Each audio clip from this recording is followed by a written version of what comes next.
Welcome to Education and etc. বন্ধুসকল আপোনালোকৰ কাৰণে পুনৰবাৰ লৈ আহিছোঁ পৰিৱেশ বিজ্ঞানৰ অতি প্ৰয়োজনীয় 10টা প্ৰশ্ন উত্তৰ। যদি আপুনি প্ৰথমবাৰ চেনেলটো চাই আছে তেনেহ'লে লাইক, শ্বেয়াৰ আৰু ছাবস্ক্ৰাইব কৰিবলৈ নাপাহৰিব। আজিৰ ভিডিঅ'ৰ প্ৰথমটো প্ৰশ্ন হ'ল বৰষুণৰ পৰিমাণ কিহেৰে জোখা হয়? উত্তৰ হৈছে ৰেইন গজ। প্ৰটিন জাতীয় খাদ্যৰ অভাৱ ঘটিলে কি হয়?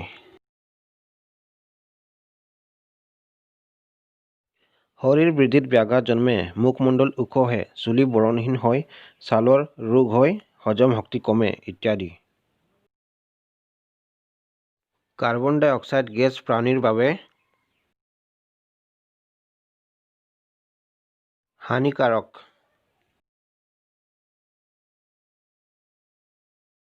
যান-বাহনৰ পৰা ওলোৱা ধোঁৱাৰ প্ৰদূষণ ৰোধ কৰাৰ বাবে কি ব্যৱহাৰ কৰা হয়?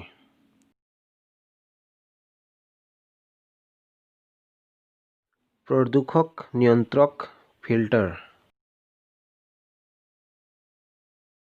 ইন্ধনবোৰ জ্বলালে বায়ুমণ্ডলত কি গেছ বাঢ়ি যায়? কাৰ্বন ডাই অক্সাইড। অসমৰ একমাত্ৰ ৰছী পৰিবহণ ব্যৱস্থা ক'ত আৰু কিমান কিলোমিটাৰ আছে?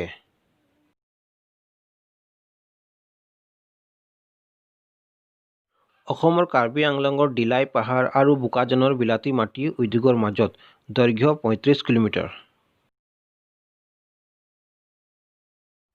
আয়োডিনৰ অভাৱত হোৱা বেমাৰ এবিধৰ নাম কোৱা?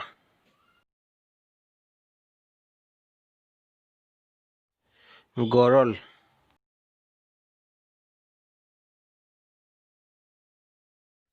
ভিটামিন ইৰ অভাৱত কি হয়? মাংসপেশীৰ বিকাৰ হয়।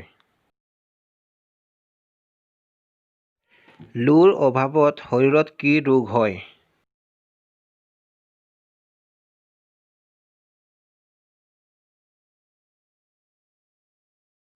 ৰক্তহীনতা। এতিয়া আহোঁ আজিৰ ভিডিঅ'ৰ অন্তিমটো প্ৰশ্নলৈ। শৰীৰত তেজৰ কণিকা গঠন হ'বলৈ কিহৰ প্ৰয়োজন? লো, কেলচিয়াম, আয়োডিন। বন্ধুসকল, এয়া আছিল পৰিৱেশ বিজ্ঞানৰ অতিকে প্ৰয়োজনীয় 10টা প্ৰশ্ন উত্তৰ। ভিডিঅ'টো শেষলৈ চোৱাৰ বাবে ধন্যবাদ। জয় আই অসম।